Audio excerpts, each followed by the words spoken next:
Hey, what is up, everybody? Welcome to What's Better, Raw or Smackdown, episode 15.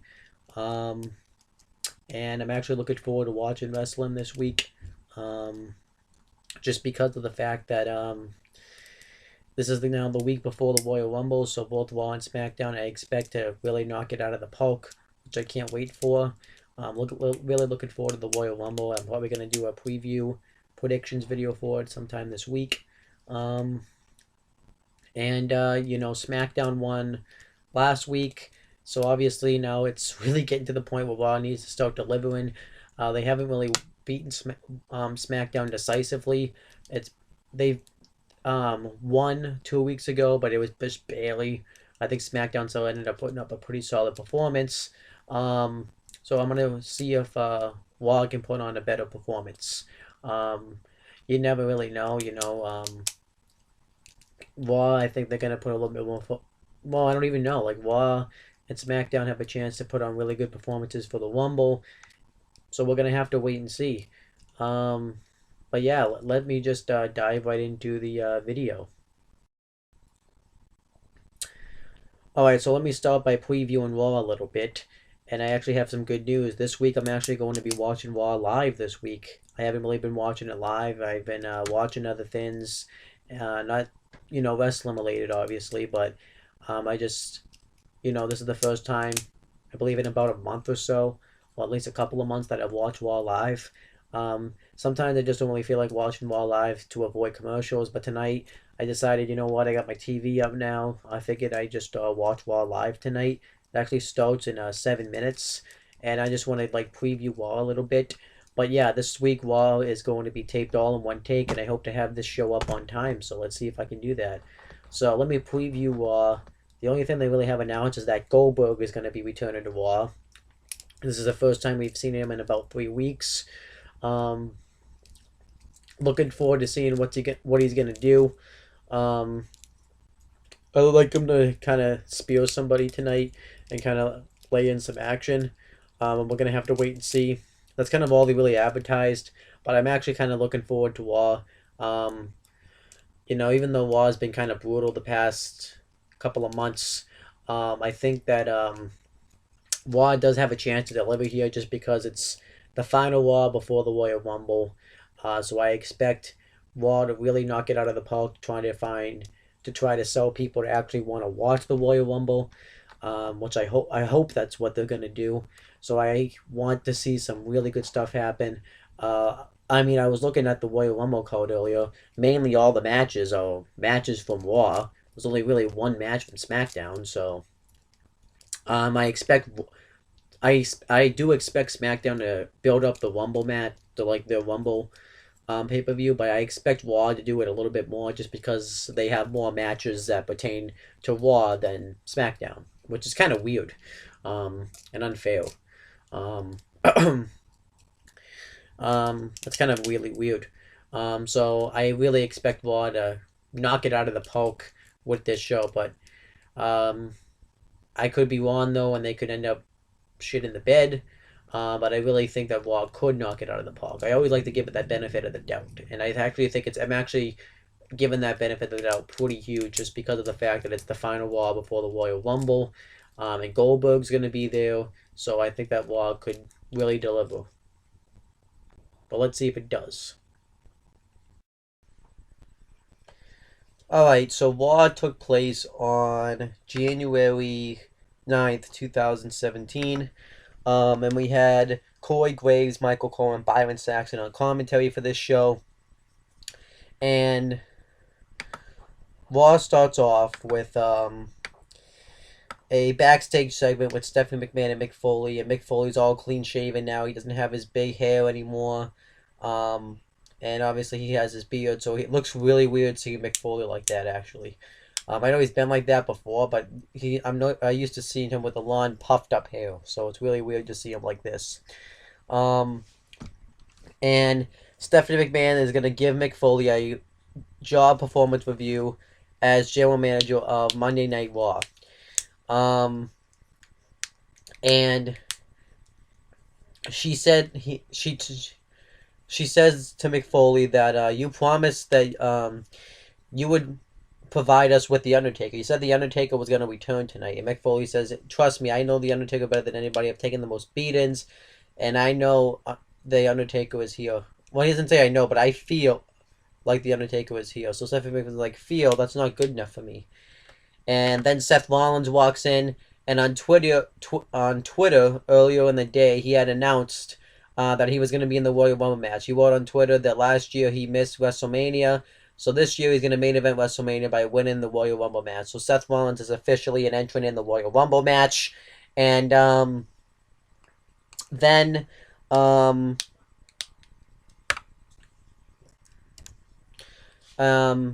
what else happens? But then Braun Strowman walks in and he wants a match either with Goldberg or Roman Reigns since they double speared him last week. And Mick Foley says he can't give him the match because Goldberg isn't here and Roman Reigns already has a match. And Seth Rollins then says, you know what, I can give him what he wants. And then Rollins and Braun Strowman stop Rollin. And, it has to be broken up. And then Stephanie McMahon says, I'm going to handle this. You go deal with the Undertaker stuff. And then that was it. I thought this was a great backstage event. It was actually a different way to kind of kick off Raw. And it was something different. Usually they do the promo segment, and I thought this really set the tone for the tonight's show and made it really unpredictable. Not unpredictable, but have chaos. So then we had the first match on the show. It was a 2-on-1 handicap match for the United States Championship. United States Champion Roman Reigns versus Jericho. How this works is both members of Jericho have to tag in and out. But whoever gets the pinfall between the two is the United States Champion. But before the match starts, Braun Strowman comes out, which I thought made sense because he wants to fight Roman Reigns. He comes out and Jericho attack Roman Reigns from behind, but Braun Strowman just starts destroying Roman Reigns, and it's pretty much a 3-on-1 situation. Jericho and Braun Strowman just put the boots to Roman Reigns, and then Seth Rollins comes out and makes the save, and he comes out with the steel chair and starts going off on everybody. He hits Jericho with the chair, and then Roman Reigns comes in, evens out the odds, and Reigns and Rollins both hit Braun Strowman with the chair, sending him out of the ring. And then Stephanie McMahon comes out and says that this is not gonna be how this match finishes, and this isn't gonna be how Raw is gonna start. And she says that Roman Reigns is still gonna defend the U.S. title against Jericho tonight, but he's gonna give him some time to rest up. And right now we're gonna have a matchup between Seth Rollins and Braun Strowman. And that was it. Like I said, I thought this was great because you had that chaos in the beginning, and I thought it was a nice way to start off the show, and I thought it was a nice way to launch into the first match. So I thought this was good. So then we had that match, Seth Rollins versus Braun Strowman. Seth Rollins does everything he can at first to try to take it to Braun Strowman, tries to work over the injured legs, tries to use his quickness, but Braun Strowman just destroys Seth Rollins. He ends up tossing him halfway across the ring. He ends up hitting a power slam on the floor, and he ends up clotheslining him outside the ring. He ends up big booting him outside the ring as well. And Braun Strowman just picks apart Seth Rollins, but Seth Rollins is able to come back. He tries to take him down with a couple of clotheslines, but they don't work. And Seth Rollins then hits a couple of high knees on Strowman. He hit he hits a suicide dive on Strowman, he keeps trying to take it to Braun Strowman, but Braun Strowman keeps getting up. He hits 3 high knees on Strowman, and Strowman tries to superplex Seth Rollins off the top rope, but Rollins is able to push him off, and Rollins hits a frog splash on Strowman, but Strowman kicked out of it. And then Strowman rolls to the outside, and Rollins goes up on the steel post and tries to take out Rollins with a dive on the floor, but Strowman moves out of the way, and Rollins crashes right into the barricade, and then Strowman throws Rollins out into the crowd, and he tries to get back in the ring, but both men get counted out, so nobody wins the match. It's a no contest, and Braun Strowman is still pissed about this. He grabs a steel chair, and he's going to get revenge on Seth Rollins, and he puts the chair in the ring, but Rollins ends up drop kicking the chair into Strowman, and Rollins grabs the chair and ends up standing tall, and Braun Strowman walks away and lives to fight another day. I thought this was all pretty good stuff here. I thought the match was good, and I'm fine with them having a double count out just because of the fact that you have to protect both these guys. You have Seth Rollins, who is like the top guy on Raw, and you have Braun Strowman, who you don't want to have lose yet just because of the fact that he's supposed to be this big monster. So I thought what they did was good.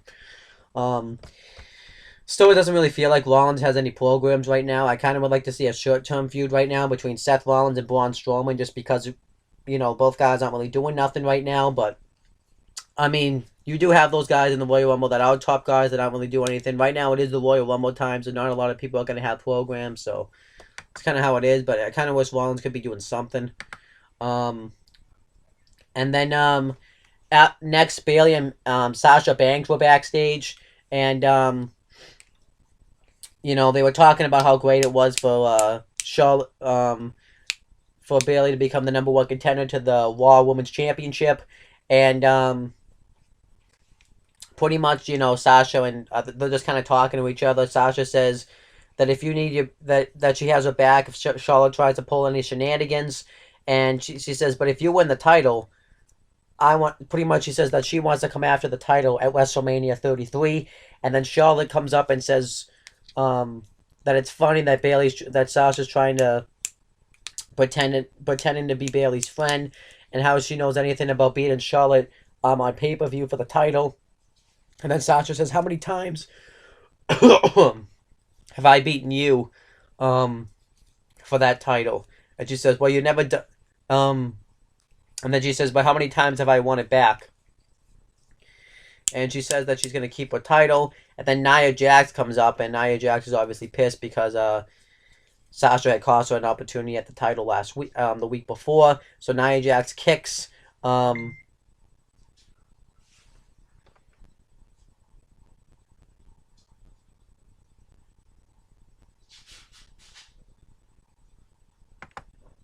Hold on one sec. But yeah. So I just forgot what I was gonna say. Oh, so Sasha Banks, Nia Jax kicks Sasha Banks' bad knee out, and Charlotte beats the crap out of Bayley, throws her into some equipment, and Charlotte's all happy with Nia Jax, thinking that she's on her side, but then Nia Jax manhandles Bayley, and chokes her into some equipment, and then that was it. So I thought this was good. You put over two women feuds, and I thought them laying them out looked pretty strong. So I thought this was a good backstage segment, good way to get to feuds. Even though I don't care about the Nia Jax Sasha Banks feud as much, but and obviously you had the heel stand tall, which was good. And then the next match, it was Jack Gallagher versus Drew Gulak, and since this was a cruiserweight match, Austin Aries took Byron Saxton's spot on commentary, which he does for every cruiserweight match. And this was actually a pretty good matchup here. This was a good technical wrestling match, and Drew Gulak ended up body slamming Gallagher into the ropes knee first, and Jack Gallagher ties up Gulak into the in his legs, and he's getting a wobbly leg, which was funny. But eventually Gallagher hits a headbutt to the chest and a drop kick into the corner for the win. And afterwards, he gets interviewed about what he thinks about what's going on with him and Ariya Daivari, how this feud's gotten so far. And Jack Gallagher says he has every right, if he wants to beat up Daivari pretty much. But he says he's not going to do that because he's a gentleman. So he's offered on 205 Live for him and Ariya Daivari to have a what did they call it? A pillow, I think it's called. I forget what they call it, but pretty much it's like where they're going to sit down and have a gentleman agreement and negotiations about what they can do to finally put this behind them, pretty much, which I think is going to be awesome. I'm really, like I said, I'm really enjoying Jack Gallagher. I think he's been great. I think he has a great gimmick, and I'm glad they're actually letting him utilize the gimmick. They're actually giving him a lot of TV time, so I'm like that. I like that, and I like this feud between Arya Davalia and Jack Gallagher. I think it's good, and I can't wait to see what this Peril or whatever it's called turns out to be. Um, and then Mick Foley's backstage, and he's trying to find the Undertaker. And Stephanie McMahon comes up and asks if she's found him yet. If he's found him yet, and he says the Undertaker's not the kind of guy you can just send a text or a tweet. You have to kind of find him. And Stephanie McMahon pretty much says that a lot of your job performance tonight revolves around the Undertaker showing up, because they're worried too about the Undertaker because he was recently on Smackdown, so they're worried that he might be joining Smackdown. So that was kind of it. And then next, Shawn Michaels returns. I thought this was a pretty good segment. He comes out and he pretty much hypes up the Royal Rumble and what it's meant to him and everything, and how and his career. And then he kind of starts talking about his movie coming up, the Resurrection of Gavin Stone, I believe it's called. And he kind of talks about it for a little bit. And then Rusev, Jinder Mahal, and Lana come out, and Rusev wants Shawn Michaels to put Lana in the movie, but Michael says you can't do that because the movie's already made. You can't just put Lana in, but he wants him to use some sort of Star Wars stuff. I don't know a lot about Star Wars to put him in, to put Shawn Michaels to put Lana in, but Shawn Michaels says that that's not going to happen. And then so they kind of go back and forth with that. It was kind of awkward. Shawn Michaels then says, that pretty much Lana's married to a.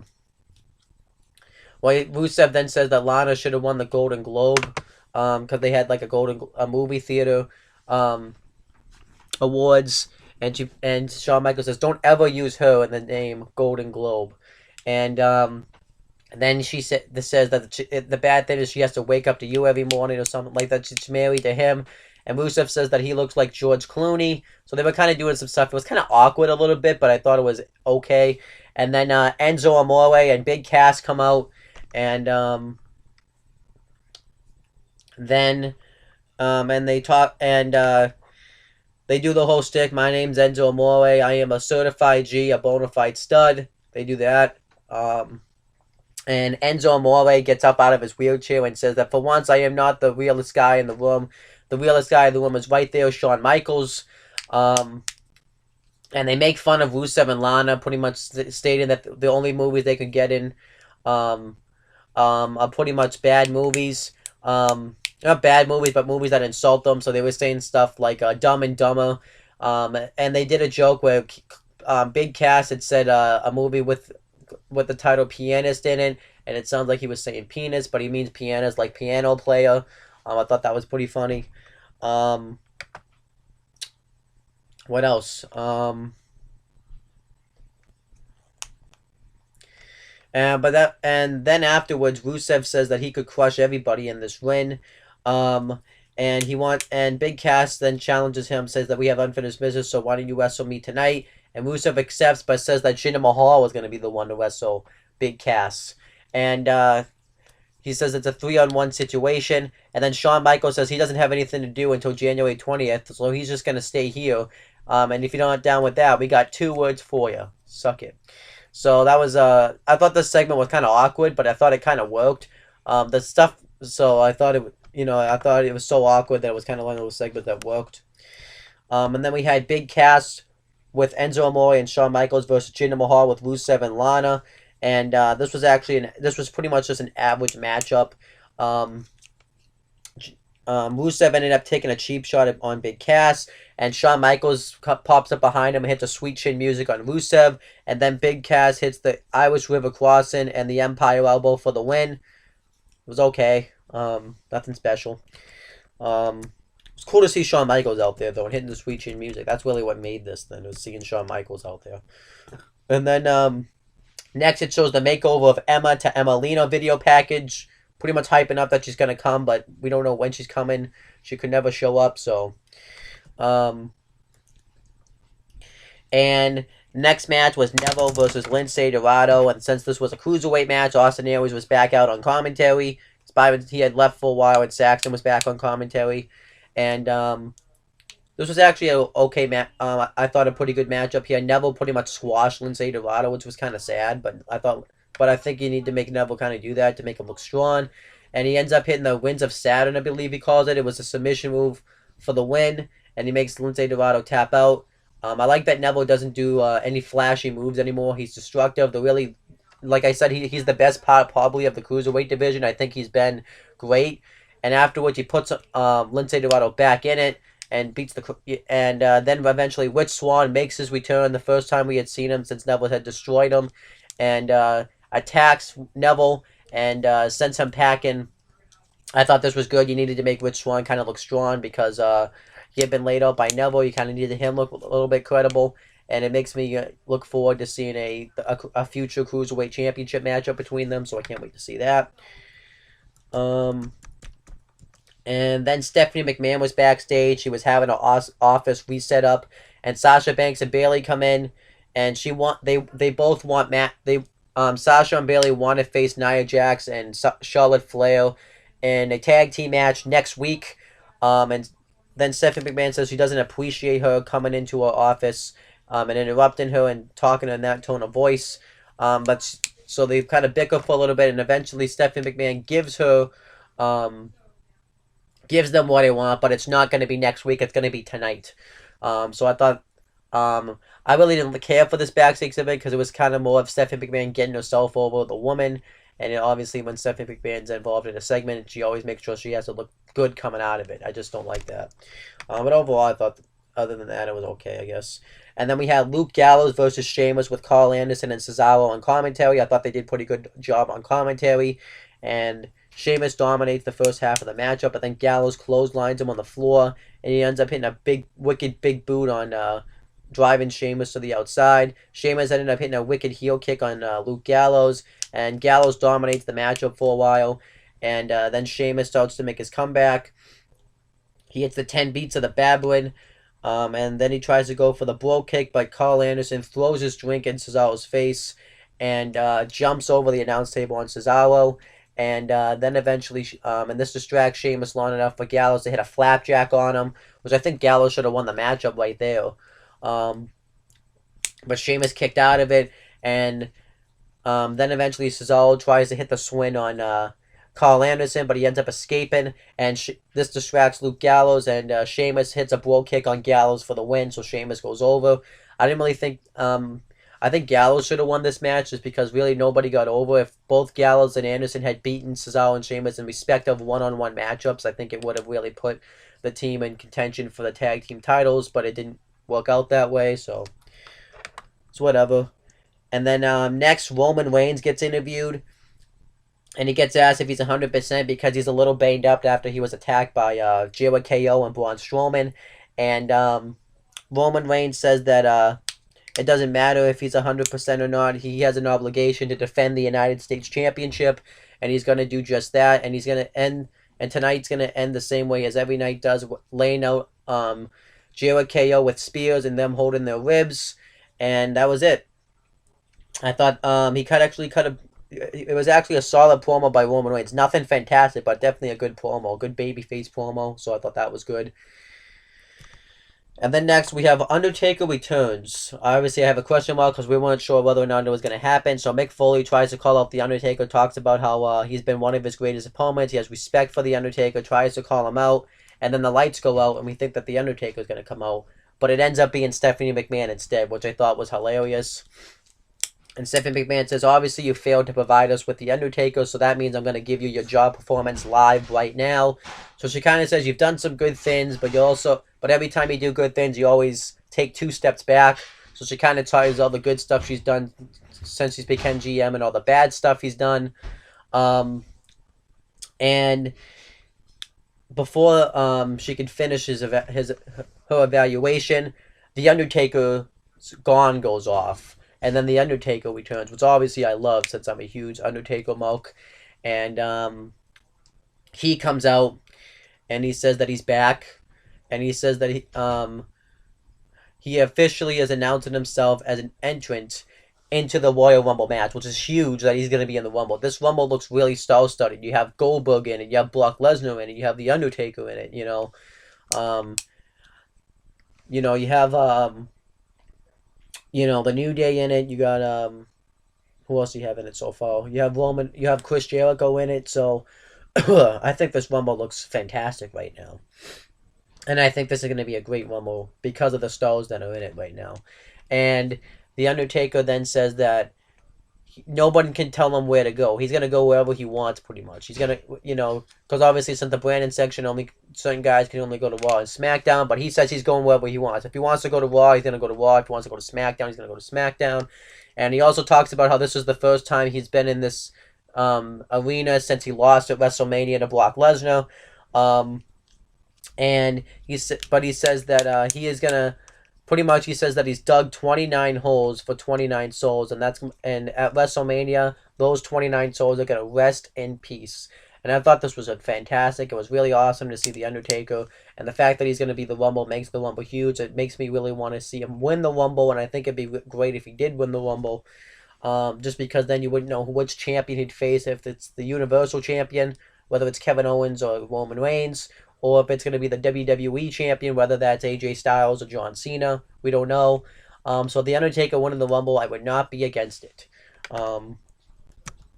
And then next, Jay and KO get interviewed, and they get asked like what it's some questions, and Kevin Owens says, "You really mark out for this type of stuff. You mark out when past superstars show up, like The Undertaker, who only shows up once a year. You mark out when Goldberg interrupts my show." But they say that they're gonna take the United States title from Roman Reigns, and because with Roman Reigns as U.S. champion, this country's in a bad state. Which is not really why it's in a bad state, but I like what they were going for. And they say that now they're not just the prize superstars of the America, the international superstars, and they're gonna tonight the United States Championship is gonna be represented by Canadians. I thought this was a good promo by JYKO. And then the next match, it was Bayley and Sasha Banks versus Charlotte Flair and Nia Jax, and this was actually not that bad of a match. I actually liked the way they booked this match, where they had Sasha Banks pretty much have it be a handicap match, and Sasha Banks wasn't 100%, so pretty much it was just them annihilating Bayley, and Bayley tries to fight them off the best she can, but then eventually the numbers game catch up to her, and Nia Jax beats her with a leg drop, and the heels stand tall. I thought the heels needed to stand tall just because the baby faces always stand tall, and it really wouldn't have made sense if you had Bayley and Sasha win, because Sasha's technically injured, so it really wouldn't have made sense. I think you had the right decision having the heels stand tall, so I thought that was fine. And then Noam Dar's backstage, and he's all dressed up, and Alicia Fox comes up, and Noam Dar gets in position so she can slap him, because she says, like you said, Cedric Alexander can't handle a woman like you. So then she kisses him, which I didn't really think made sense. And then she's like, "You're right. You can't handle a woman like me." So I don't know where this is going. I wonder if this is gonna. I really don't care. I hate this feud, but this is gonna probably lead to Cedric Alexander getting mad at Alicia Fox, and she technically cheated on him. I mean, that would make sense. So, and then we have the New Day's offer to Titus O'Neil. So Titus O'Neil comes out and he apologizes for what he said to Xavier Woods the week before, saying that he was the weak link, and he says, "Are you really apologize?" And Xavier says, "Are you really apologizing for that, or are you gonna apologize, or is it because you want to still be a member of the New Day with your constant text messages, tweets, and DMs?" And he says, "When I say my DMs are open at any time, I didn't mean they were open for you." And then Titus O'Neil says, "Well, I bet a lot of stuff goes down in your DMs." So then the New Day come up with an idea. They did some research, and they play footage of NXT from 2010, back when it was the 8 pros, 8 rookies concept, and it shows Titus O'Neil failing the keg challenge when they did the rookie challenges, and they were laughing at him, saying, it was like you were one of those life rescue people, and you were like the grandma, which I thought was hilarious. And then Kofi Kingston, so then they give him a chance to pretty much redeem himself. They have a keg full of New Day juice, which helps your throat, and they offer for Titus O'Neil to redeem himself if he can beat his time record in 12.6 seconds, I believe it was. then he can join the New Day pretty much. So Titus O'Neil starts running around with the keg, and he gets to point 0.6 seconds, and he makes it. However, he ended up dropping the keg before he crossed the finish line, so he didn't succeed, and they make fun of him for it, and Titus O'Neil shoves Kofi Kingston, and Kofi Kingston then challenges him to a one-on-one match, so which Titus O'Neil accepts. And so then it's Kofi Kingston with Big E and Xavier Woods ringside versus Titus O'Neil. And Titus O'Neil pretty much annihilates Kofi Kingston here until eventually Xavier Woods starts blowing the trombone. And Titus O'Neil tosses him on the outside. Big E and Xavier Woods catch him. And Titus O'Neil chases after Kofi. And Kofi wins with Trouble in Paradise. I thought it was just an average match. But I did like the segment with Titus O'Neil having to run around with the keg again. And them bringing up that fact. So I thought that was kind of funny. Just kind of brought me some bad memories of the old NXT though. And I don't mind the feud between Titus O'Neil trying to join the New Day. It would be nice if he actually did end up joining the New Day, and one of the New Day members kicked out somebody, like maybe Big E. Maybe they kicked out Big E and they had Titus O'Neil take his spot since he's the big man role. I think that would be kind of interesting. But we'll have to wait and see if that happens. And then we had the main event. It was, again, the United States title match, 2-on-1 handicap match, United States champion Roman Reigns versus Jericho. And before the match starts, Roman Reigns immediately goes after Jericho and just attacks him. They had a shark cage next to him since the Royal Rumble, Jericho's going to be locked in the shark cage. And Roman Reigns tries to lock Jericho in the shark cage, but Owens attacks him before he can do it. And Jericho then start beating the crap out of Roman Reigns. They toss him shoulder first into the shark cage, and the shark cage just falls off the apron. Well, not the weight, but falls off the stage. And they beat the crap out of Reigns. Then they throw him into the steel steps. And they pretty much dominate Reigns. The match hadn't even started yet. And when the match finally starts, they just completely dominate Roman Reigns. And then Roman Reigns finally starts to make a comeback. He hits 2 splashes in the corner. He goes for another one, but Jericho counters it. And he throws Jericho into the corner, hits a splash while they're both in the corner. And then Roman Reigns hits a big boot on Jericho. And then Reigns goes for a Superman punch on Jericho, but Jericho's able to counter it. And Owens takes a cheap shot on Reigns, and then Jericho hits the lion sword on him, but Reigns kicks out. And then eventually Roman Reigns hits a Superman punch. Jericho tried to go for the finish where they were going to throw him up, and Owens was going to throw him up, and then Jericho was going to hit a code breaker. But Reigns counters into Reigns ends up hitting a Superman punch on Jericho while he's up in the air, and then he hits one on Kevin Owens.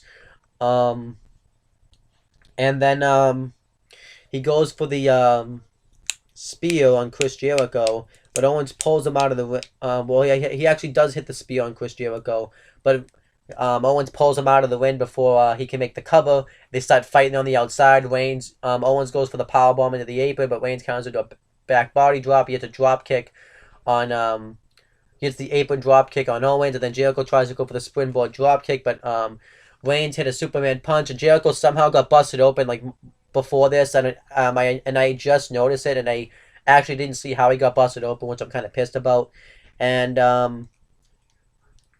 then eventually Reigns tries to get back into the win, but Owens grabs him by the legs, and Jericho hits a code breaker on Reigns, and Owens hits the powerbomb into the apron, and pretty much Reigns is just done at this point. Jericho put him back in the ring, and Chris Jericho, and then Jericho hit the slingshot into the code breaker, and get the victory. And Jericho, since Jericho made the cover, he's the United States champion. So now Jericho have both the Universal and United States championships. I thought this was fantastic. I think it's a good idea to take the U.S. title off of Reigns because he's really not doing much with the championship, and I put it on someone like Chris Jericho who can really bring it into prestige. And they've been kind of building up that story for weeks, how the one title that eluded him was the United States Championship, and now he's finally won the United States title. And it also makes it kind of puts over this cage, the whole reason they have to have the shark cage in the first place at the Royal Rumble, because now it can be a one-on-one match between Roman Reigns and Kevin Owens for the Universal title. This does scare And because if you had just had Reigns win here, what would be the point of having Jericho in the shark cage? So I thought this was good. And I think Jericho can do a lot of good things. I don't think he's going to be champion for very long. I could see him dropping it at WrestleMania or the night afterwards. So I don't think he's going to be champion for a long I don't think he's going to be champion for a long term wise, but I thought this was good. This does scare me a little bit because since Roman Reigns now dropped his title, this scares me to thinking that Roman Reigns might win the Universal Championship at the Royal Rumble. Um, which I hope doesn't happen because I think Owens going into WrestleMania as champion is a better option. But then again, like who does Owens face? Who does Reigns face? So it's kind of a good question. So we're gonna have to wait and see. So yeah, that was Raw for this week. Okay, so SmackDown's about 4 minutes away, and this SmackDown is for January 24th, 2017, and I'm actually gonna watch the full episode of SmackDown live as well, um, which I'm actually kind of happy about because it gets him out of the way. So I'm pretty pumped about that. Um, I just figured I'd come on here and preview SmackDown a little bit. I expect SmackDown to be better than Raw. I just do. I think lately it just has been. I actually kind of was going over the show because they have a preview of it on the WWE app, and it actually looks better than Raw. Not gonna lie. Um, they have stuff announced like Randy Orton versus Luke Harper to decide the battle to decide the Wyatt family's future. So obviously everyone knows that they're slowly breaking up the Wyatt family, so this is going to be back to that step. And I guess I can quickly read over the historical standpoint. Last week, Bray Wyatt announced that before the Wyatt family can take part in the Royal Rumble match on Sunday, Randy Orton and Luke Harper must first square off against each other tonight in an attempt to quell their ongoing internal turmoil.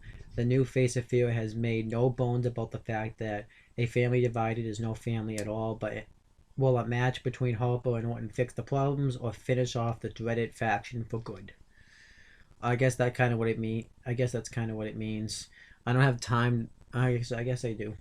And then it says Renee Young set to interview the returning Mickie James. Obviously, this is kind of building off the fact that Mickie James has revealed that she's La Luchadora.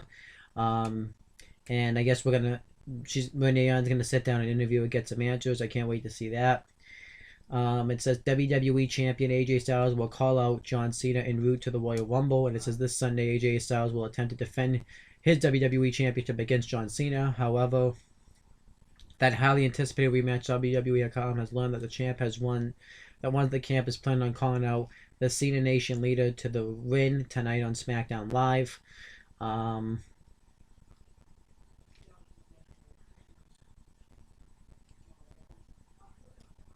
then, I'm actually looking forward to that. This is going to be the final promo segment together before the Royal Rumble, so I hope it's real. I expect it to be really good. And then it talks about, and then Dolph Ziggler is going to be facing Kalisto again. I'm actually kind of looking forward to that match, seeing what they do with Dolph Ziggler after what they did with him last week. And overall, I think SmackDown actually looked like it's going to be a really good show. I'm actually looking forward to it. SmackDown's just been delivering. And, it makes me looking forward to want to watch the show every week, whereas Raw does not. I thought the end, like I said, the ending of Raw was good. I even forgot to mention that the Big Show had returned and attacked Braun Strowman. And then attacked him and had a face-off with him. But, I'm going to wait and see what happens with Raw this week. Not Raw, SmackDown this week, but I expect it to be a good show. And I'm going to watch the whole thing live, and then I'm not going to do the review right away. I'm going to watch Talking Smack probably afterwards, or maybe I'll do the review, then watch 205 Live, then Talking Smack. I haven't really fully decided yet, but once I've decided, I will let you know. Alright, so I just finished watching Talking Smack and SmackDown itself. It's definitely really interesting, though, watching... So I really much watched SmackDown, and then I watched 205 Live, then I watched Talking Smack. It's just kind of weird that they have Talking Smack follow 205 Live, and then we have to kind of watch 205 Live, then Talking Smack. always found that a little weird. I get because the fans are probably leaving. You know, the fans are probably gonna leave at that time, but it's like I just think that's a weird thing. But let me kind of talk about Smackdown. I actually thought Smackdown was a good show. I thought they really did a good job setting up to the Royal Rumble. And I thought it was better than Raw. I didn't think SmackDown, though, was as good as it's been the past few weeks, but I thought it was good. So, before the show, it shows a YouTube exclusive video of Nikki Bella getting interviewed, and she gets asked, like, how do you feel about Natalya attacking your relationship with John Cena? And she talks about, you know, how it's no secret that we're in a relationship. And she talks about how John Cena didn't help her get to the top.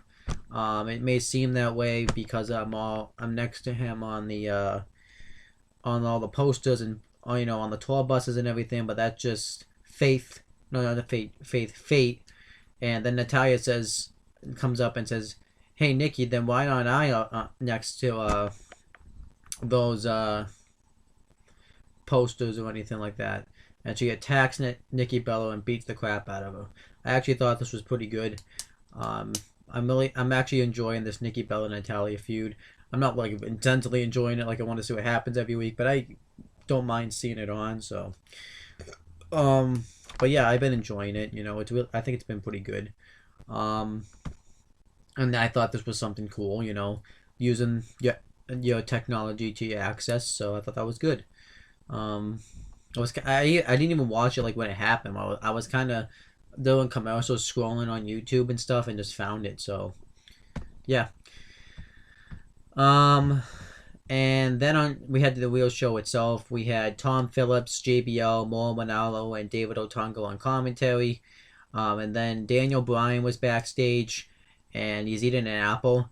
And I think Miz made a Carlito joke, which I thought was funny. But he talks about how he's upset that he doesn't get his own private dressing room, and he thinks that he asked all the other superstars if they. He asked all the other superstars. No, he demanded all the other superstars leave, but they refused. And then Daniel Bryan then makes a joke talking about how, well, maybe we'll just replace one of those bathroom stalls with the locker room like we did before, making fun of the fact that because that's kind of what happened a few weeks ago. And then they both kind of laugh. Daniel Bryan obviously is his real. Miz is kind of like a mocking laugh, and then the Miz says that he wants something done about it. So Daniel Bryan says that he is going to do something. Well, no, then the Miz also says too that his salary pays for everybody's paycheck backstage, because that does get used later on. And then Daniel Bryan then says that then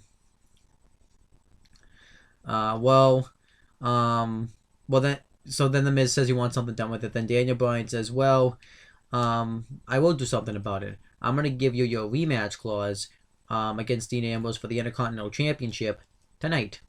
And then the Miz is all happy about it, and he wants it to be a no disqualification match. And he's like, why? So the Miz can interfere? No. What? And then he's like, why? So Maurice can interfere for you? That's not going to happen. However, I will make it a lumberjack match. And the Miz isn't happy about that, but whatever. But I thought it made... I mean, I'm not a huge fan of lumberjack matches. But I thought the lumberjack match stipulation made sense because of what the Miz said, and we haven't seen I don't even think we've seen a lumberjack match in a while, so I'm okay with them doing it. So overall, I thought this was a good backstage segment, then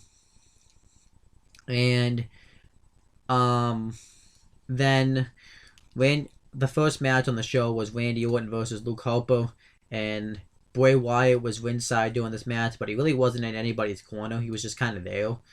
And I was really interested in this match. So I thought the match was really good, mainly because of the storyline and the match itself. So sometimes it just proved that... I mean, the match itself I still thought was good, but the storyline made the match, I thought, better. And Randy Orton dominates the first half of the matchup, and he goes to attack him on the outside. Luke Harper hits a super kick right to the ribs, and... Luke Harper gets in Bray Wyatt's face, and Bray Wyatt doing this whole match is just kind of watching. He's not really laughing, not really rooting for anybody.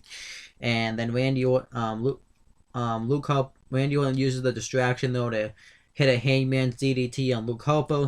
Then he throws him to the outside, hits a back suplex on the barricade, a back suplex onto the announcer's table.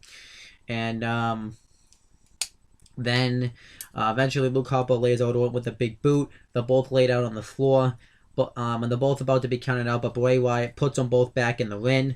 And because he wants there to be a decisive winner, so Luke Harper dominates the matchup for a few minutes. Then Randy Orton makes like a comeback.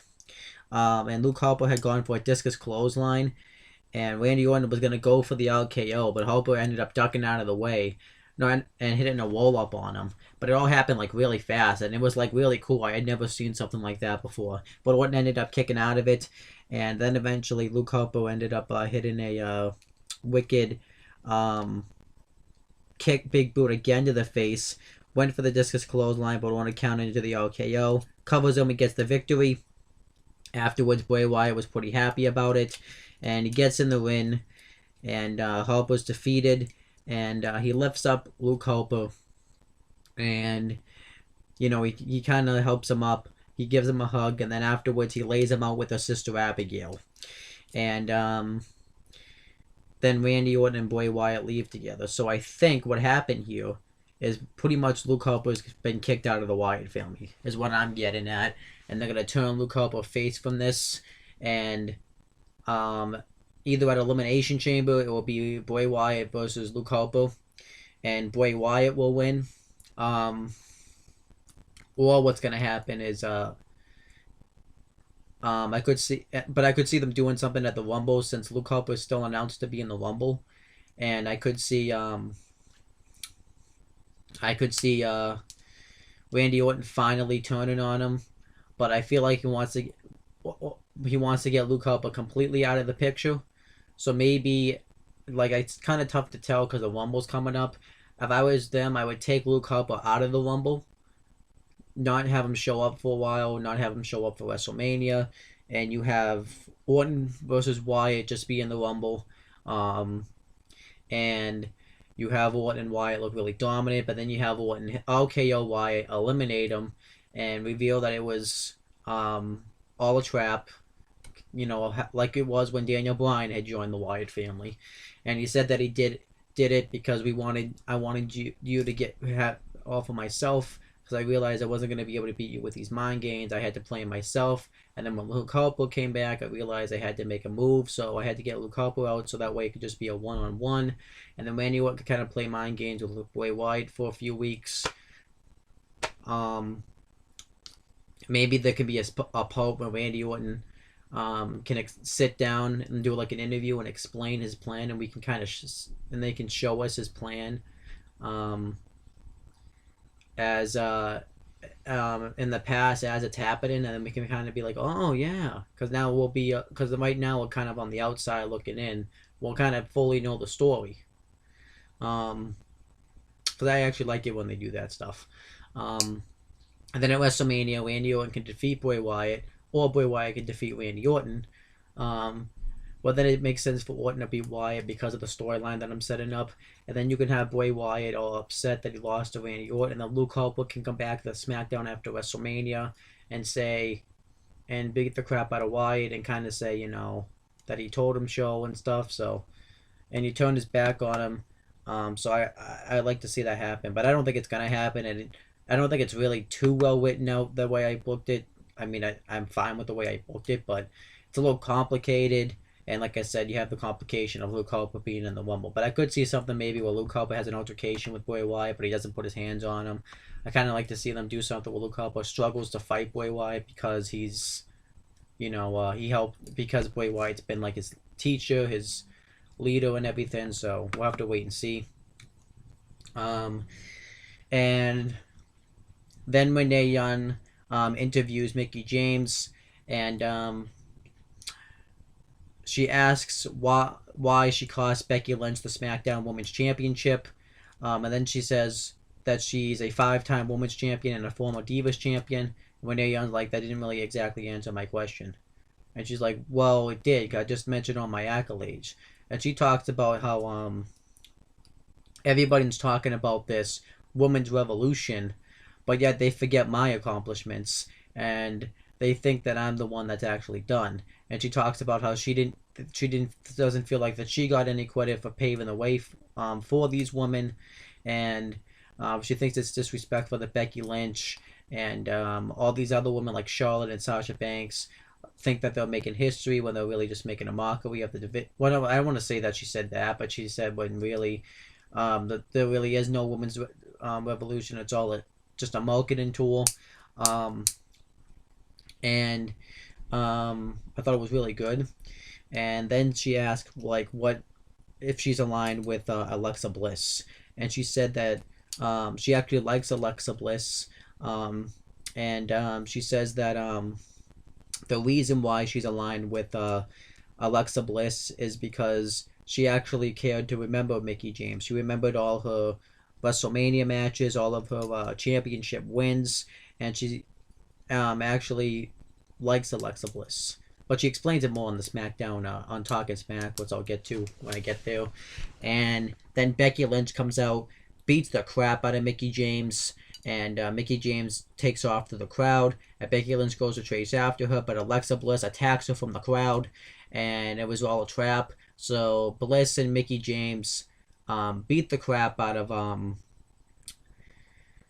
Becky Lynch, and Mickie James lays her out with the Mick kick, and Alexa Bliss lays her out with the Sparkle Splash, and that was it. I actually thought this was really good, and it was a good way to kind of reintroduce Mickie James, and I think the reason makes sense, and I like that Mickie James is a heel, and I like this alliance between Alexa Bliss and Mickie James. I think it could really work. Eventually, I don't know if I see it lasting all that long, just because of the fact that you have Mickie James and you have Alexa Bliss, who's the SmackDown Women's Champion. I think Mickie James is going to want to hold that title. So I see something happening where either they do... I kind of would like to see them do an Elimination Chamber match for the woman. If the Wars women could do a Hell in a Cell, why not try to do a women's Elimination Chamber? Because the War Hell in a Cell women's match was great up until the finish, obviously. But the SmackDown one, you have Mickie James, you have Alexa Bliss, you have Becky Lynch... you could throw in Nikki Bella, Natalya, and hell, Naomi. You could really have a sick Elimination Chamber match for the woman. It'd be risky, but I think it would be worth it. Maybe I'm crazy because I want to see a woman's Elimination Chamber, but I think that would be great. Really good if they did that. But like I said, I like this segment here. And then we have Carmella's makeover of James Ellsworth.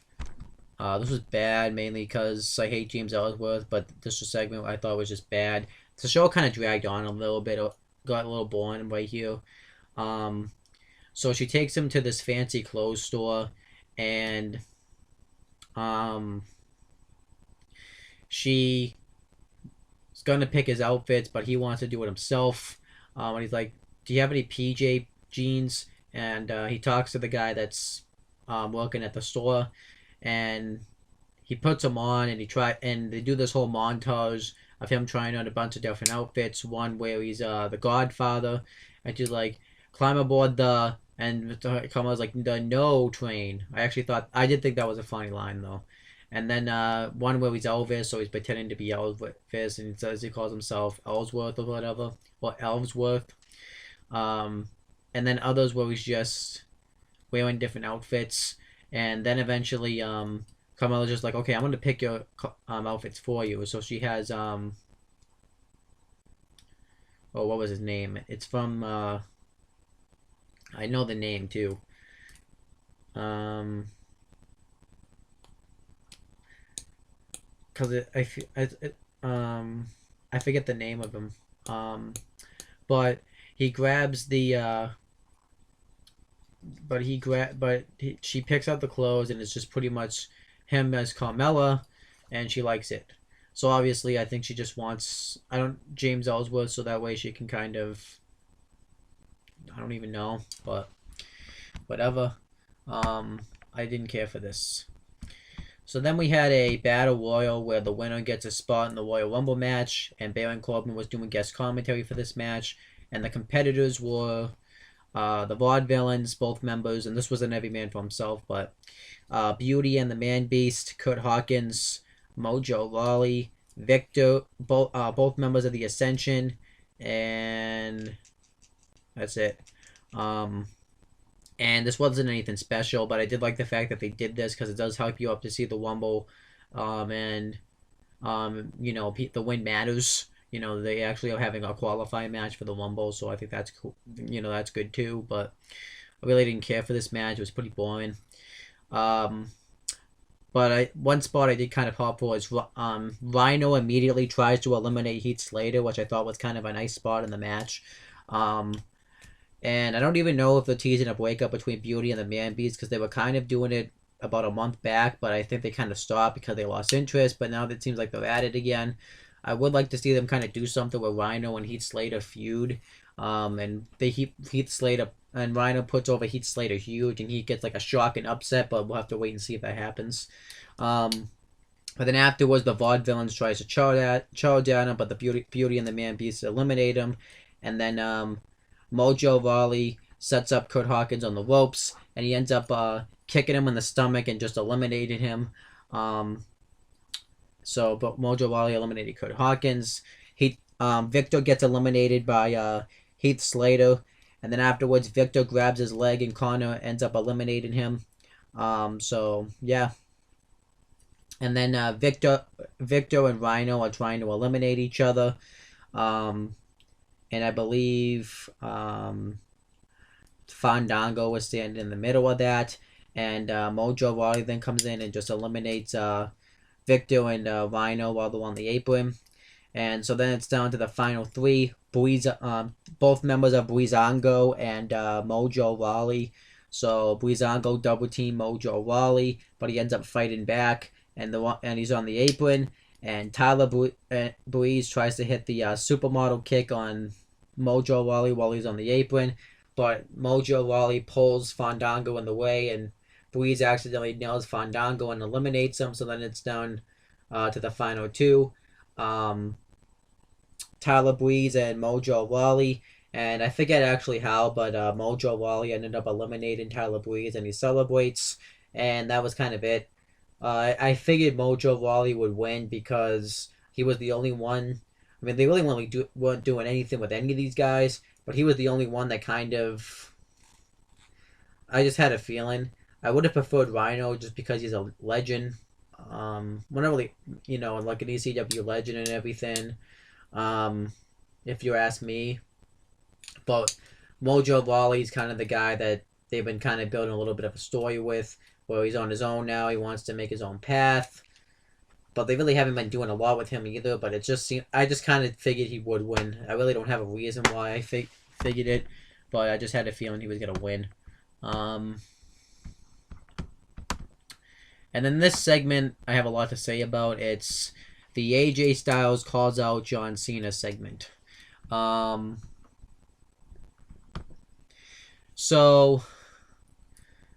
I was kind of talking with my friends about this, and they don't really agree with what I'm gonna say. Now, originally, I was really pissed off at this segment because I was acting more on emotion than I was as being logic. But I kind of sat down and had more to think about it and thought about it more. And the segment, I think, is actually a really good segment. It does a really good job building up to the Rumble. I kind of wish this would have ended the show just because the title match is the main match, and it was really the only Smackdown match announced, other than like the Rumble, where it's a both branded match. But the SmackDown title match is kind of the match. The WWE title match is kind of the only match really announced. But so AJ Styles comes out and he's upset about something. He says before he calls out John Cena, he wants to air things that he's upset about. He's upset about the Royal Rumble poster, because if you look at the poster, which when I do my predictions video, that's going to be the thumbnail, so you know what I'm talking about. You can like barely see AJ Styles. The WWE champion is the smallest thing. Is like barely in the poster, but yet you have guys like Goldberg, The Undertaker, Roman Reigns, and John Cena himself, who are like front and center. You can really see them. And that's kind of how it is. And he's upset about that. He says that's a travesty to treat a WWE champion like that. Then a guy that's been gone for a month, and well, no, not for a month, then a guy that's been gone for a few months, and a guy that but he pretty much says that he shouldn't. The WWE champion should be front and center. He's been after all he's been providing. But if that wasn't enough, then Monday morning I have to tune in and I have to see this. But before he actually says that he has John Cena come out for this post.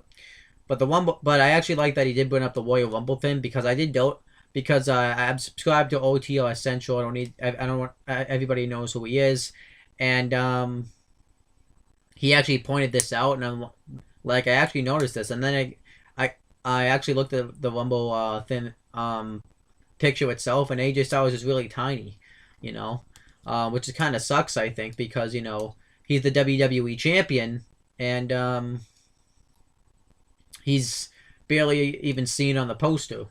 It's kind of shows that they feel. I mean, I still think they feel strongly about AJ Styles, but that just kind of shows, that it's just kind of sad, I think. So then he says John Cena goes to speak, but Styles then says, "You're not going to give a boring speech this time. I want you to see the next thing." So then he plays the next thing. It's John Cena on Good Morning America or Good Morning Today. I forget exactly what the name of the show is. Oh no, it's the Today Show. And it's the hosts and Cena, because they were doing like something where they were scripting that since the Super Bowl was the Patriots versus the Atlanta Falcons. I don't even know if that's the name of the football team in Atlanta because I really don't watch football. They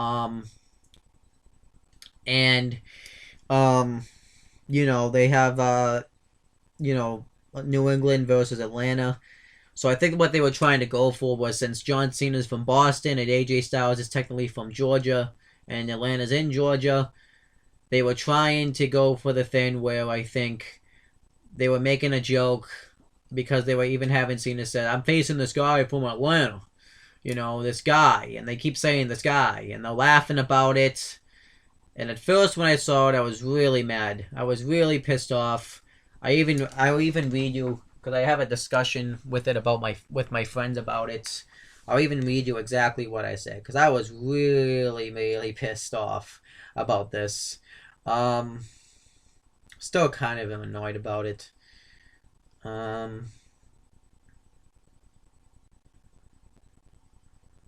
actually was pissed at Cena. I knew it was scripted, but it was like Cena could have just said, "We don't going to do this segment." And I still kind of think he should have, just because.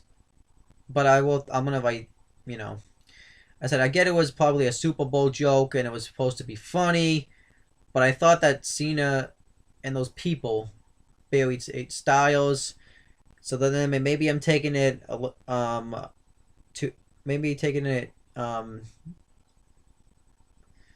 think it was supposed to be a little bit too personally, but I'm just pretty annoyed that Cena buried Styles like that. I thought the segment was good, but it feels like Cena should have been a heel and Styles should have been the face, and I'll talk about that in a couple of minutes. I still don't even know if I feel that way. With this way the segment comes off, it does seem like Cena should be the heel and AJ Styles should be the babyface. In my opinion, anyways. But sometimes I think what happens is I act mainly on emotion when it comes to wrestling. I mean, not all the time, but there are those instances. I think all of us as wrestling fans do that. And I'm sorry this video is longer than I want it to be, but this section's just really, But I think sometimes what happens is, I think I just got a little hurt. I'll admit, maybe I got a little butthurt. That they pretty much I thought, made Styles look like a chump. And, I get they were trying to do that, but it was just kind of like the way it came off. It was just, I just really didn't like it. I thought they just I get they were trying to be funny. I get they were trying to do the whole Super Bowl joke, but I just hate that they had to use AJ Styles for that. He's really talented, and maybe I don't even know. Like, maybe I'm just being a little butthurt about it. I don't admit, maybe I am. Um, but I'm just annoyed about it. I really didn't care for that. But then AJ Styles even says, some guy from Atlanta. You're gonna call me some guy from Atlanta. He talks about how he's been the WWE champion for 6 months. He carried the load while Cena was gone, um, and how he beat John Cena 3 times in a row. And then John Cena gets on the mic and he talks about it. How now.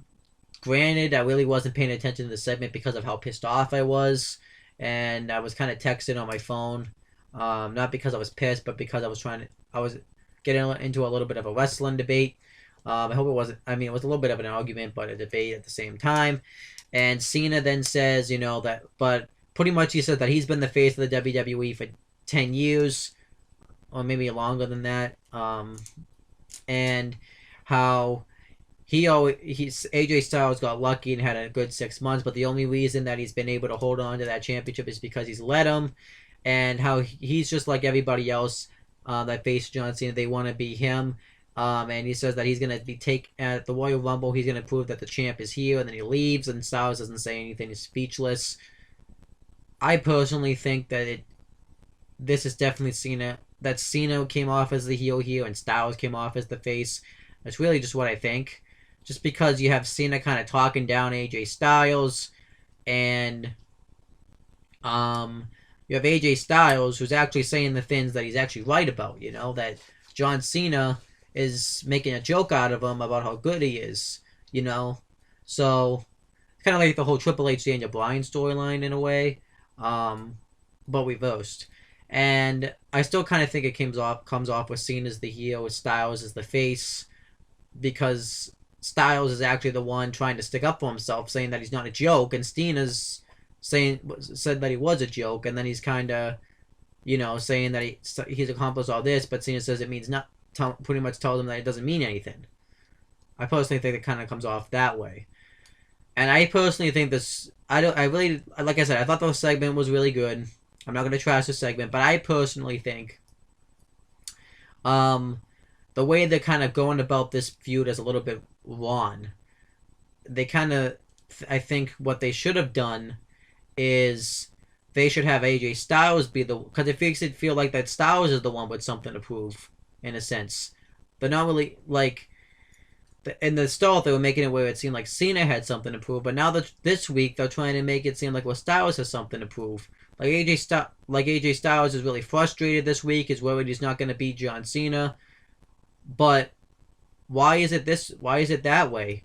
If they were going to do this segment, how I would have done it was I would have had AJ Styles says, maybe you're taking me a little bit too lightly, John. Maybe you forget that I beat you 3 times at SummerSlam, but he should be saying it in a heelish kind of cocky way. And he can talk about how I've carried the load, and maybe Cena's, and he even talks about too how Cena's making plans to host Kids Choice Awards, how he's doing all this stuff like appearing on the Today Show, but you're not focused on wrestling. Instead of kind of flip-flopping it. Because I think that kind of would have worked a little bit better, I personally think. And that segment, I would have, really enjoyed it.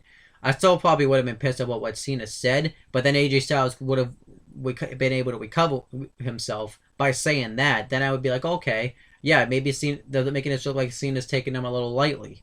And then Cena then can say, oh, you think I'm taking you lightly, boy? You better believe I ain't taking you lightly. Don't think I've forgotten that you have beat me 3 times, and I need to prove that I need to be here. But I am going to do other outside projects, but I've been trading harder than ever. And I think the promo would have come off, the segment would have come off so much better, and it would have been really good. I still think the segment was good, maybe even great, but just because it is great, I just kind of wanted it done that way, where Styles kind of would have not looked, because I still thought he kind of looked like a chump, and I feel like the whole story is kind of backwards now, where they're making it look like, well, Styles has something to prove and not Cena now. So it's really like they're making it have to prove like Styles has to beat Cena again to prove that his 6-month reign as champion isn't just because Cena's let him stay that way. That's just kind of how the vibe I'm getting.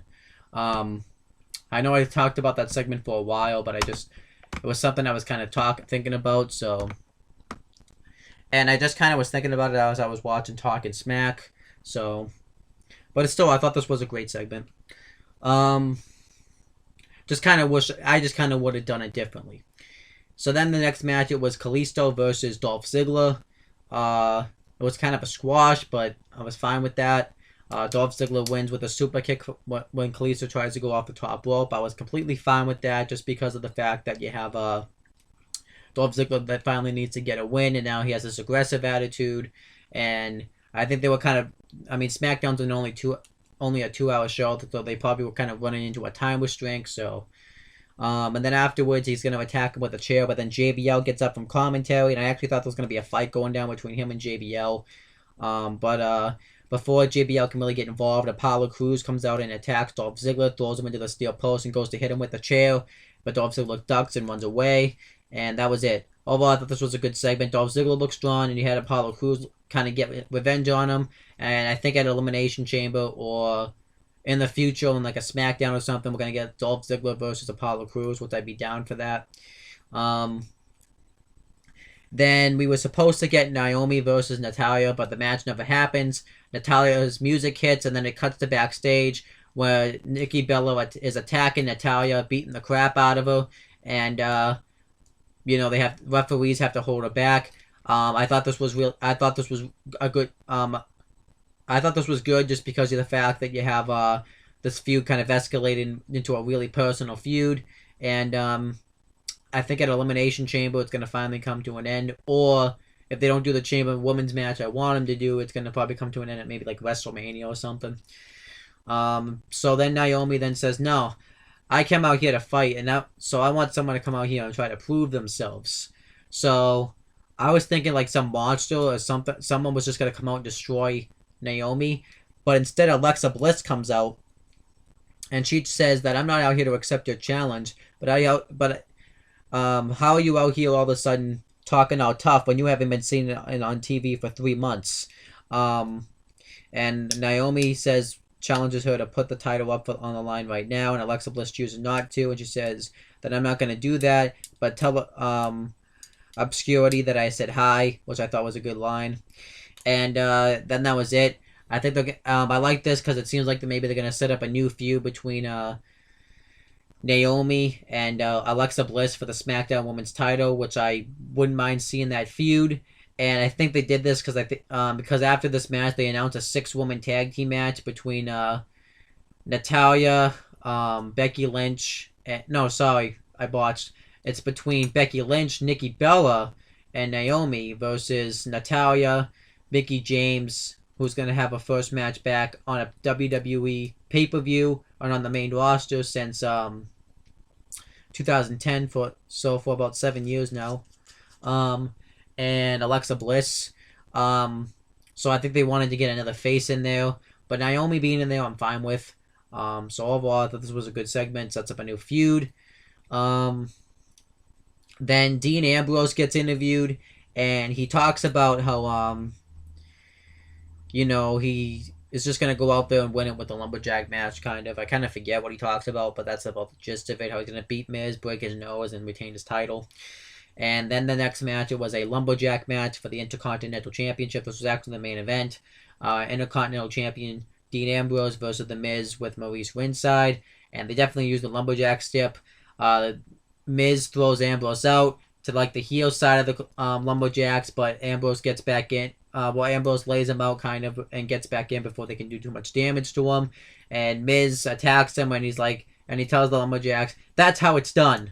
And then he goes to throw Ambrose outside the ring again, but this time Miz throws him outside the ring, and all the lumberjacks just beat the crap out of the Miz, which I liked just because of the fact that you have because the Miz had talked about, how his salary pays for all their stuff, and then they throw him back in the ring, and Dean Ambrose continues to dominate the match, but then Miz gets the heat on him for a little bit, and eventually Ambrose goes for the lunatic lariat, but the Jacks pull him out of the ring and beat the crap out of him because technically he was out of the ring. So then the Miz dominates the matchup for a little while, and then Dean Ambrose, um, you know, Dean Ambrose makes a comeback, hits a lunatic fringe elbow, I believe he calls it, and he doesn't get the pinfall. And then him and Miz fight on the outside. Ambrose hits a torpe suicida on Miz and a bunch of the lumberjacks, beats him up on the announce table, but the lumberjacks throw Miz back in the ring, and Ambrose fights off the lumberjacks, but Baron Corbin trips him on the apron, goes to throw him into the steel post, but Ambrose throws him into the post, and the match continues. Ambrose hits a lunatic lariat, and before he can make the cover, Baron Corbin gets in the ring and attacks him. Now the lumberjacks start fighting, and I thought the match was going to get thrown out, but it didn't. And then eventually the Miz tries to beat him with a roll-up while holding the ropes, but Ambrose kicks out again. Miz tries to win with the psycho kick, I believe it's called, but Ambrose kicks out again, and then eventually Ambrose wins with the dirty deeds and retains his championship, and then that was it. Overall, I thought it was a solid main event, and I thought it was good. And then on to Talking Smack, we had Renee Young and Shane McMahon on the panel, and they actually talked a little bit, Stephanie McMahon, Renee Young asks him what he thought of Raw, and Shane McMahon then says, I still don't watch Raw, but I look it up online. And I actually kind of like how Shane McMahon's trying to maintain kayfabe, like him and Stephanie McMahon actually don't talk, and that he actually doesn't know, that he actually only knows what's going on in Raw because he looks it up and stuff, so I actually kind of respect Shane McMahon for doing that. Well, obviously we know that's bullshit because of, because we know the relationship's actually pretty good, so we obviously know that's bullshit, and but Mickie James gets interviewed, and she talks about how she's happy to be back on SmackDown, says about more of the same stuff, and she talks about how the reason she's aligned herself with Alexa Bliss is because she at least sees a lot of herself in Alexa Bliss, how she's misunderstood. So that was kind of the gist of it. And then Mojo Rawley gets interviewed, and he talks about what it's going to be like for him to go solo, be in the Royal Rumble match, and he talks about, how he never gets to see his dad because he's out of the country for work. So his dad sent him a text congratulating him on winning, and he talks about a little bit about his relationship with his dad. Overall, I thought that was good. And then AJ Styles gets interviewed, and he kind of says more of the same stuff about the poster. He actually talked about Shane McMahon didn't do anything about it. He doesn't think he's as big of a draw because you had the final say about that poster, and Shane says no, Stephanie actually did, which makes sense because that's why all the Raw guys would be on it. And then he talks about how he's not just how Cena's called him another guy, and he says he's not just another guy because he's the only time to beat John Cena 3 times in a row. And then he says that that he I'm trying to remember. Oh, that Cena isn't afraid to get in the win with him, but he's afraid that he's gonna lose to him because every time he gets in the win, the result remains the same. And he says that he's going to go in there and beat John Cena. And overall, I thought the Talking Smack was great. And overall, I thought Smackdown was actually a really good show. I was going to come on here and just say good, but I actually thought it was really good. After you kind of review this stuff and talk about it all, it's actually really good. And it actually I think what makes it better is that, but I enjoyed pretty much everything except the Battle Royal. Really didn't care much for. And the makeover of James Ellsworth, but everything else I enjoyed. And I think what SmackDown just had was I think what SmackDown did better than Raw is it has me questioning what's next, and it has me talking. Raw doesn't have me talking as much. I mean, was that promo segment in the main event with The Undertaker, Goldberg, and Brock Lesnar? Was that good? Yeah. But it doesn't have anybody talking. The fact I was literally debating with my friend for about 5 minutes, that, Cena's not a heel, Well, no, he was saying Cena was a heel. I was saying Cena was a heel, and we're debating about the stuff that's going on with John Cena, how he buried AJ, how I thought he buried AJ Styles, and SmackDown had us talking. I think I'm gonna apologize to him tomorrow. I kind of already did apologize, and if I see him tomorrow, I'll apologize. Um, but it has us talking. I think that's a good thing. Um, any the whole notion, any publicity is good publicity, right? SmackDown has that publicity, for I should say from us. SmackDown has us actually talking. We're actually interacting with each other with SmackDown, and not as much with Raw. We really didn't have any debates on Raw. We just kind of hated. We just kind of agreed on stuff, and I like it kind of. Now I don't want it to be an all the time thing where we're at each other's throats, and when we're you know, hating each other. But it's okay once in a while. But I kind of like it when we don't have the same opinions sometimes. That it just kind of shows that you don't necessarily have all the wrestling knowledge in the world. You don't necessarily have the right opinion, but you at least have your own voice. You at least, have your own flavor. And I think that's kind of where I stand with, SmackDown.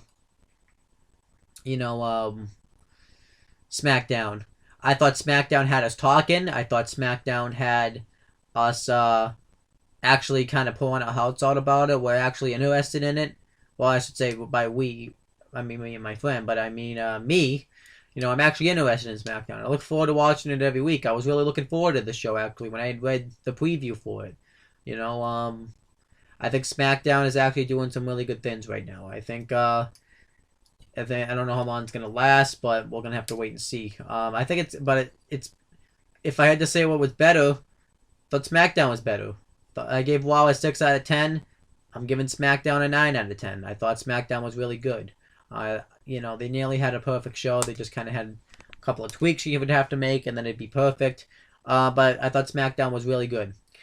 And I'm giving it a 9 out of 10 because of some reasons, but I thought Raw did put up a good fight. I'd say, they could have done more stuff different. They could have, had a better vibe. I think what also kind of hurt Raw was I thought the fans on SmackDown were a little bit harder than the fans on Raw. So I think that's what kind of hurt Raw. If the crowd had been a little harder,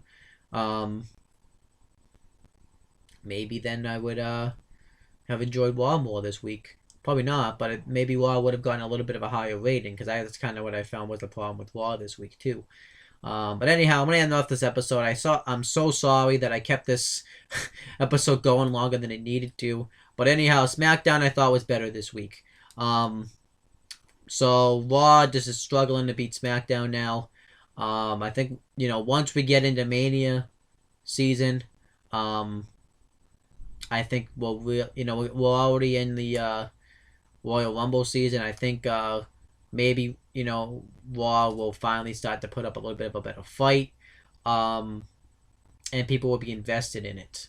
That depends on who wins the Rumble. I think whichever guy from each, if a guy from Raw wins the Rumble, I think Raw is gonna have a little bit more of that edge in a sense, just because they have the Rumble winner. If a guy from SmackDown wins it, same thing.